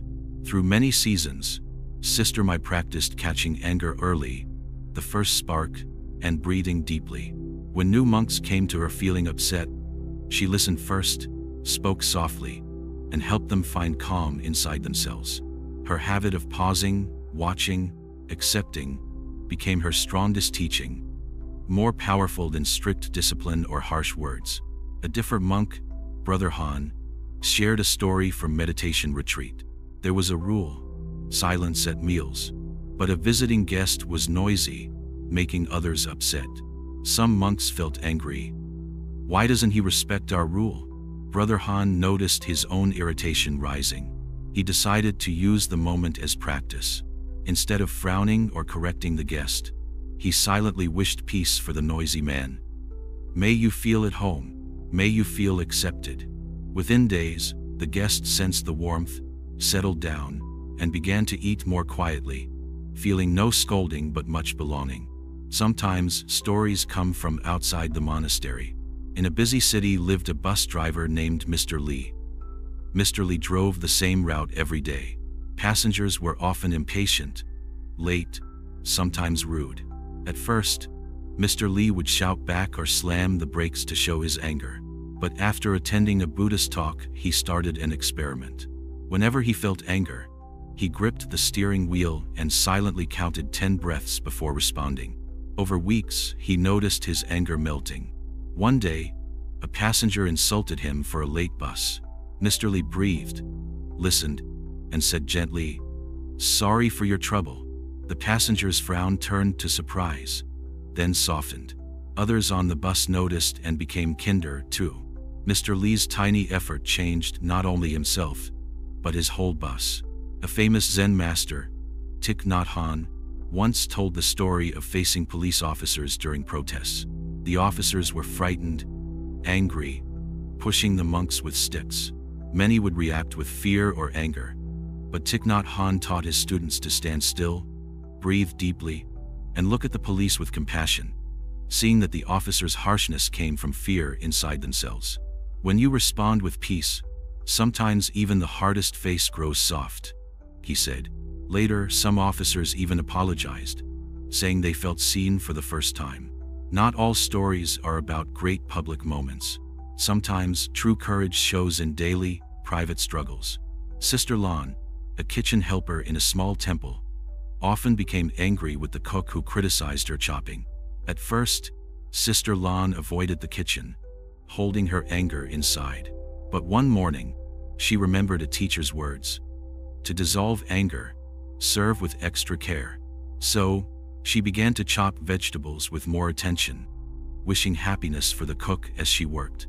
The cook noticed, began to help, and soon, they laughed together, sharing stories as they prepared food. The anger faded away, replaced by simple, joyful teamwork. One of the oldest monks in a temple, Brother Ananda, shared that his anger was like the weather, sometimes stormy, sometimes quiet. When a younger monk broke a sacred vase, Brother Ananda felt the old hot flame rise. But he did not speak right away. He took a slow walk outside, watched the clouds move, and reminded himself, the vase is broken. Anger will not mend it. When he returned, he spoke kindly, asking the young monk to help clean up, and told him stories about the impermanence of all things. From then on, the monks remembered, if Brother Ananda can forgive, perhaps I can too. Sometimes the stories are about mistakes. Sister Kyo, once burned by her own anger, wrote letters of apology to old friends she had hurt with her words. At first, her friends did not answer, but she kept writing, sending little notes of good wishes on holidays and birthdays. Slowly, her kindness thawed old coldness, and, over years, bridges of friendship were rebuilt. Sister Kyo learned that making peace with anger can take many seasons, but each gentle act opens a new path. A novice monk once asked his teacher, "Does no one here ever get angry?" The teacher smiled and answered, "We all feel anger, but here we practice meeting it, watching it, learning from it, not letting it lead. Each day we start again." The novice watched carefully and saw that when someone was upset, others listened, gave space, or hugged them. The culture of the monastery was not about perfect manners, but forgiveness and supporting each other gently. These stories, while simple, teach much. It is not some special power that makes monks and mindful people calm. It is steady practice, honest awareness, and the courage to begin anew after every storm. You do not have to live in a temple to learn this. Each pause, each kind word after anger, each effort to understand grows a new story in your own day. You too can become a gentle storyteller in your own life. The next time anger comes, try what so many before you have done. Pause, see the feeling, breathe deeply, remember the wish for peace. You may not always succeed, but with each practice, the path grows clearer, the burden lighter. Remember, the monks, nuns, drivers, and cooks are all just people, full of old habits but willing to try something new. Their success is not perfection, but willingness to keep coming back to peace. If you stumble, that is not failure. It is another chance to learn. Over time, each honest effort shapes your world and the worlds around you. Anger slowly loses its grip, and small seeds of wisdom blossom in simple acts. An apology, a soft answer, a steady breath. Carry these stories in your heart, let them remind you. Kindness and patience are stills, not gifts. They are grown moment by moment as you walk your own road. In our next gathering, we will deepen our journey, looking at the role of meditation, not as a faraway goal, but as a living tool to help you sit with hard feelings, soften your storms, and return again and again to peace. Until then, remember, every gentle effort matters. Every story of calm is a light for your path. Let's walk together into a calm new dawn. The air is gentle, the floor cool underfoot. Imagine us sitting quietly in a serene temple room, perhaps with just a single candle burning, the world outside silent. Today, I'll speak to you about meditation, how it helps us sit with difficult feelings, especially anger, and how this simple practice can turn storms in your heart into peaceful skies. You may think meditation is mysterious or hard, perhaps only for monks or holy people. But in truth, meditation is very simple. It is just taking time to sit still, close your eyes, and give space to whatever your heart is holding. In Buddhism, this is called sitting with yourself. You watch each feeling, anger, sadness, joy, as if you are watching clouds move across a big, open sky. Why is meditation so helpful, especially when you feel angry inside? Imagine this. You are inside a house, and a strong storm arrives. Wind rattling the windows, rain lashing the doors. If you rush outside, trying to chase the storm or fight the wind, you only get wet and cold. But if you stay inside, sit quietly, and wait, you'll see the storm pass on its own. Meditation is learning to stay inside, to let your mind's storms come and go, without chasing or running away. Many people fear their own anger. They try to hide it, push it down, or pretend it's not there. But, as Buddhists say, what you resist will persist. Pushing away anger makes it come back stronger. Meditation teaches you to look honestly at your feelings, not with fear, but with gentle attention. Let's try to paint a picture of a meditation session together.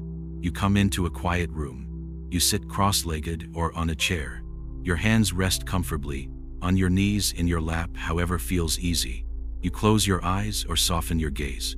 Then you pay attention to your breathing, in, out, in, out. Each breath is an anchor holding you to the present. Soon, thoughts or feelings arise. Maybe today's worries, a memory from childhood, or a sudden spike of anger. Why did he say that to me? This is natural. Instead of chasing the thought or sinking into it, you imagine it's a cloud passing in the sky. Ah, there is my anger. Hello, old friend. You can stay as long as you need, but I am watching you. I am not you. In meditation, everything is allowed to appear. You don't have to force anger away, nor do you have to cling to it. You just sit, breathe, and notice. Some days your mind is calm. Some days it jumps like a busy monkey. Both are fine. Meditation is not about perfect peace. It's about honest presence. Slowly, with each session, 5 minutes, 10 minutes, maybe longer, you discover something wonderful. The more you watch your feelings, the less control they have over you. The loud anger that used to grab your attention now passes gently, almost shyly, like a guest who doesn't want to overstay. There's a famous Buddhist story of a monk who asked his teacher, "I'm angry. What should I do?" The teacher said, "Sit with your anger. Invite it for tea. Ask it why it is here. Listen without judging." In your own life, you can do the same. When anger arises, welcome it. Ask, what pain are you protecting? What wound needs healing? Listen patiently. Through meditation, the answers often arise quietly, just below the surface. Some people believe meditation means emptying your mind of thoughts. This is a misunderstanding. The mind is never empty. It is alive, always moving. Meditation means noticing where your mind goes, then gently returning your focus again and again to your breathing, your body, or a peaceful image. Let's talk about what happens in your body when you meditate. When angry, your heart races, your muscles tense, your breath shortens. But when you sit and breathe with awareness, something shifts. Your breath slows, your heartbeat calms, and your muscles relax. Scientists have found that meditation soothes your nervous system, making you less likely to explode in anger over small things. There are many kinds of meditation, but the simplest, what Buddhists call mindfulness of breathing, is enough to begin healing your anger. How to try mindfulness meditation. Sit comfortably, close your eyes, breathe naturally, feel the air coming in, feel it go out. If you notice anger, worry, or any strong feeling, just name it. This is anger. This is sadness. Return to the breath, gently, patiently, but whenever distracted, come back again. That's the practice. You can try this for 5 minutes a day. Some days it will feel easy. Some days your mind will run wild. Remember, every effort counts. There is no wrong way to begin. Longer meditations may include guided instructions.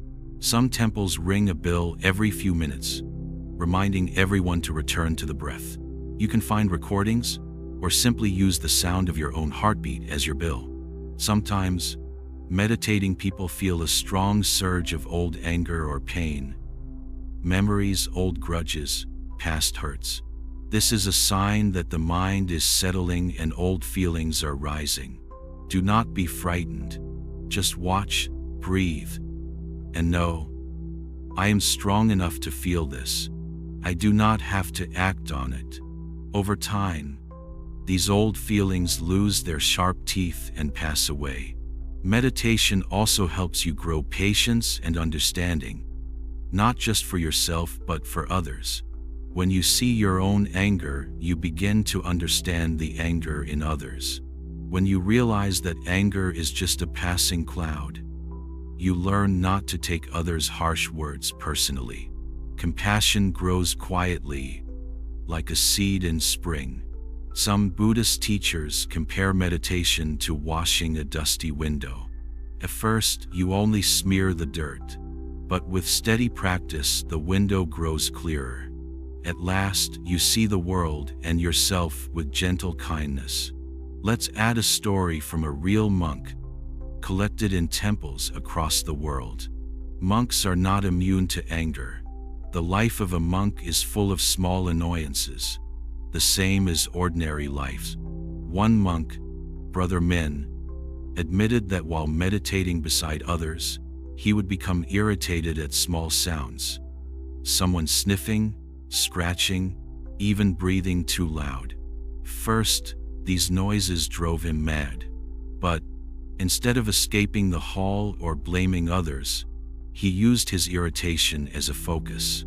This is anger, he told himself. Can I sit with it? Can I befriend it? Over months, his anger softened, and one day, he realized the noises had become music, a sign of living, breathing friends, not enemies to fight. You do not need a temple to meditate. Many people make a quiet corner in their home, with a pillow or chair. Some light a candle or burn incense. Others simply pause at their desk, on a park bench, or while waiting in line. Meditation is not about where, but how you attend, how you watch, how you return again and again with kindness. If you ever feel discouraged, meditation not working, anger still with you, know that this too is part of the path. Some feelings are old, stubborn guests. The point is not to banish them, but to change your relationship to them. The fruit of meditation is not to become empty, but to become gentle with everything inside you. In time, you'll notice changes in your life.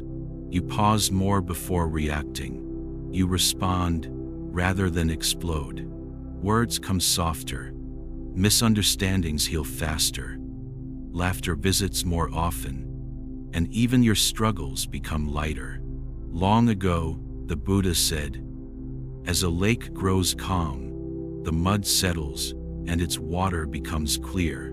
Meditation helps your mind grow calm, so you can see things as they are, not as your anger imagines. Let me offer you a simple blessing to end today's gentle teaching. May you sit quietly and welcome all that comes. May you breathe through each joy and sadness, each hope and anger. May your storms pass, leaving only clear skies in your heart. Next time we'll speak about impermanence, how everything changes, and how letting go of grudges can set you free. For now, wherever you are, pause for a moment. Notice your breaths. Welcome your feelings. Know that peace is possible right where you sit. Come, settle here in our quiet, familiar place. Let us walk in the cool shade for a moment, listening to the soft sounds of nature, feeling the old earth under our feet. In all our talks together, we have learned about anger, mindfulness, compassion, and how to soften the habits that bring us pain. Today, let us speak of something gentle yet powerful, a truth at the heart of Buddhism and the secret to real freedom from anger: impermanence. What does it mean to accept that nothing lasts forever? And how can letting go of grudges bring us peace? Impermanence means nothing stays the same. Everything, things you loved, your troubles, your feelings, comes and goes, just like day follows night and seasons turn without asking. The Buddha called this anicca, the truth that life is always changing. Even a mountain, standing for thousands of years, is not the same from one moment to the next. Rivers flow onward, clouds drift and fade, people and friendships grow close, then part, then sometimes return in new ways. You might ask, why speak about this now, when we are talking about anger? Because almost every grudge we hold is built on forgetting impermanence. Someone said something hurtful, or did something unfair. We keep replaying it. She did that to me. He embarrassed me. They betrayed my trust. The pain is real, and so is the memory. Our hearts cling to the story, but life has already moved on. Even the one who hurt us has changed, perhaps forgotten, or grown in unexpected ways. Here is a simple image. Imagine holding a piece of ice in your hand on a warm day. You can squeeze it, try to save it, wish for it to stay, yet it will melt anyway. The same happens with anger and grudges. The more we hold on, the more our hearts ache. But everything in the world is already changing. Let's think of a story. Picture an old temple by a river. Every year during the rainy season, the river floods the courtyard, washing away sand, flowers, sometimes even stones. At first, the monks tried to block the water, building higher walls. But the river always won, and each year, they grew exhausted and angry at their bad luck. One year, the oldest monk gathered everyone. He said, "We cannot stop the river. Let's plant trees whose roots hold the soil. Each year, accept what the river brings and takes. If we lose flowers, let's plant more." Over time, the monks stopped fighting the change. They felt less angry at nature and less tired, learning to flow with life instead of battling it. So too with your grudges and old hurts. Anger says, keep fighting, protect your story, but impermanence whispers, everything passes. Even the deepest wound will soften. Even the sharpest anger fades like a storm moving over mountains. Let me tell you about grudges.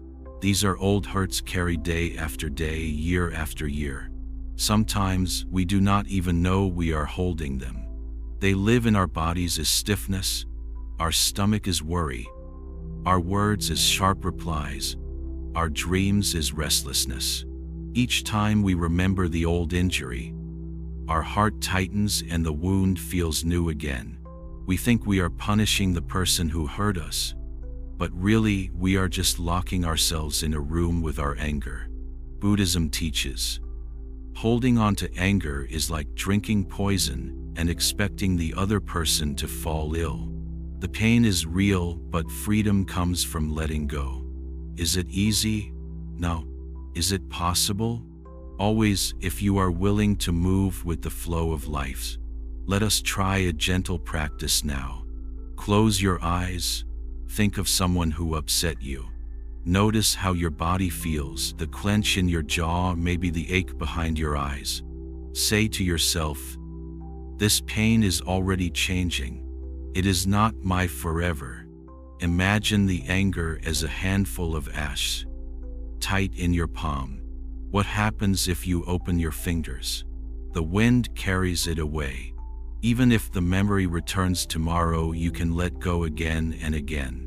Each time your hand opens a little more. Some people believe forgiving means saying what happened was okay or forgetting the pain. Buddhism sees it differently. Forgiveness is recognizing that clinging to pain only multiplies suffering, while letting go is a gift to your own heart. You do not always even need to speak to the one who hurt you. Sometimes the work happens quietly inside. Let's use a simple example. Imagine a teacher who always points out your mistakes. Each time you feel embarrassed, small, maybe even angry. If you keep remembering every criticism, holding on tight, you grow heavier day by day. But if you understand that this teacher, too, is changing, maybe struggling with worries you do not see, and that your feelings, too, will pass, the power of that old pain softens.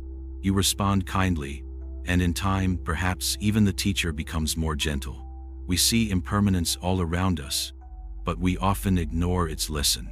Every friend you have was once a stranger. Every storm in your life, eventually, passed. Every feeling you have ever felt, no matter how strong, has faded, changed, or become something new. Even the grudges you hold will one day melt away, but you can choose to speed their leaving, bringing peace sooner.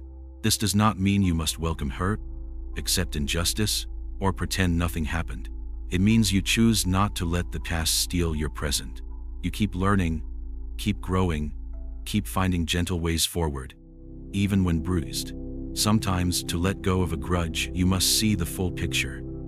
The other person's struggles, their changing life, perhaps wounds you do not see. Maybe you remember a time you, too, hurt someone, hoping they would forgive. Each person is living inside their own river of change. Let's try another practice. The next time you find yourself angry at someone from the past, a friend, a coworker, a family member, pause. Ask yourself, is this anger still helping me? Or is it only making my journey heavier? Breathe in, then out. Imagine placing that old hurt on a leaf and watching it float downstream. Do it again tomorrow and again, as often as needed. In temples, monks sweep their rooms each day. One teacher says, do not sweep only for the dust you see, but for the dust that arrives overnight. Your mind is the same. Each day, clear out old resentments, even if they appear again and again. With time, your heart becomes lighter. Children often forgive quickly, moving on after tears. They understand, without words, that life changes too fast to stay angry forever. As adults, we forget this and hold grudges far too long.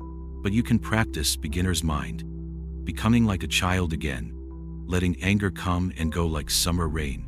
Sometimes, people fear that if they let go of a grudge, they will lose strength or become weak. But the opposite is true. It takes courage to drop a heavy load. It takes wisdom to notice what you are carrying. Each time you choose release over resentment, you grow in true strength. Impermanence frees you to experience not only the leaving of pain but also the return of joy. When the mind lets go, new happiness finds space to enter. Friendships may heal, laughter may return, even with people you never thought you could forgive. In Zen, it is said, this too will pass. Some say it for hard times, but also remember it for good times. Every moment is precious because it is uncertain, passing, alive only for now. Let us remember, the practice of letting go is not a one-time event. It is a gentle, ongoing process. Some hurts are old and stubborn, returning again and again. Each time they appear, notice them, breathe, and choose to open your hand a little more. Over time, the wound becomes a star, the pain becomes a lesson, and your heart becomes lighter, filled with space for new things. If ever you feel you cannot forgive, that a particular grudge is too deep, too old, do not blame yourself. The teaching is not to force yourself, but to keep coming back, again and again, to the truth of change. Even the hardest stone over years is worn smooth by water. Let time and patience work within you. So, dear friend, as we close today's gentle lesson, remember, nothing you feel can last forever. Not anger, not sadness, not even the grudges you thought were part of you. Each breath is a chance to start again. In your life, may you choose to walk lighter, to let go of what no longer serves you, to trust the changing river, and to see every new day as a fresh gift. In our next talk, we will explore how every action, no matter how small, connects us to others, and how understanding this web of life can set you even more free from anger. For now, breathe with hope, and know, peace is always one soft release away. Sit with me one last time, dear friend, in the quiet of our shared garden. The journey we've traveled is long. From the first sparks of anger, through habit and compassion, past the many gentle practices that clean and brighten a life. Now we stand at a peaceful doorstep, a place where you can begin again, lighter, wiser, and ready for the world outside our talks. This is where our path turns into your own. A new beginning, your true commitment to living without anger, with Buddhist wisdom softly guiding your steps. Pause now and take a long, mindful breath. Notice how far you've come, not just in words, but in all the gentle ways your heart has opened, softened, grown. Maybe you remember old struggles with anger, wounds that felt impossible to heal. Maybe you have noticed, even in small moments, a new stillness or hope growing in you. This, friend, is no small thing. In Buddhism, every return to the present, every honest attempt to understand and let go, is something to honor and celebrate. Let's remind ourselves why this is so important. Anger can take so much from us. Peace, sleep, friendship, joy can keep us in storms long after the sky could be clear. And yet, as you've learned, you are never its prisoner. This is your new beginning. The knowledge that anger can visit, yes, but it does not own you.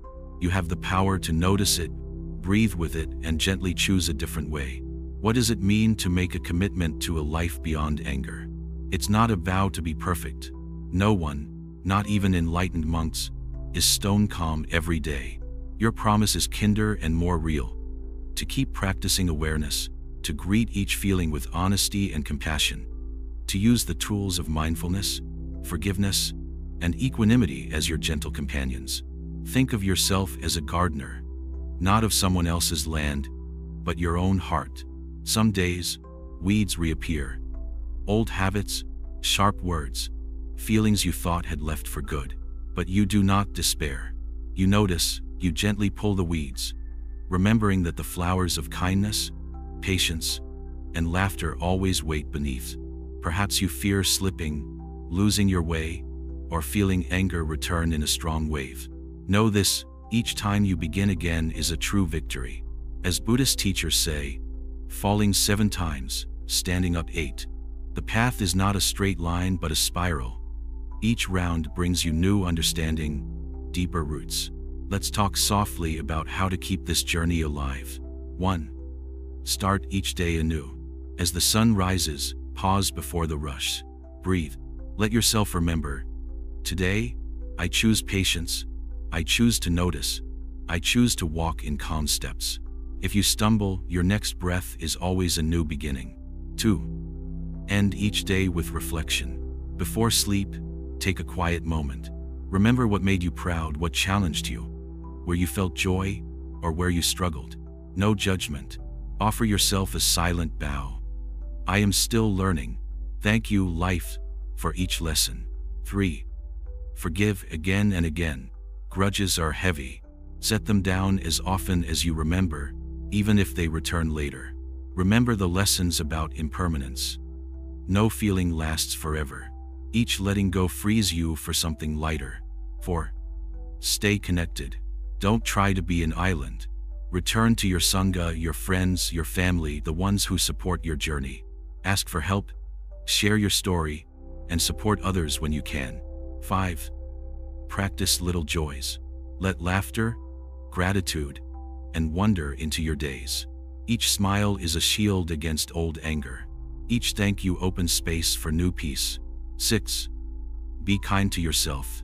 Recognize when old habits come back. Don't scold your heart. Just notice, pause, and breathe. You are always worth another chance. If you ever feel lost, remember this truth. Your anger is not you. Your mistakes are not your end.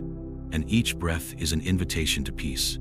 The Buddha once said, "Drop by drop, the bucket is filled." Every small act of letting go, every mindful choice, every gentle apology fills your life with calm, until, suddenly, you see you are living a new story, one moment at a time. Let's send a soft blessing. First for yourself, then for all who join you in this journey. May I be free from anger. May I know peace. May my words, thoughts, and actions plant seeds of compassion in the world. May I begin again as often as needed with patience and hope. Please remember you have walked this far and can keep going. A life free from anger is not far away. It grows with each mindful breath, every act of understanding. Each ending is a new beginning. Today, tomorrow, and every day you wake up ready to try again.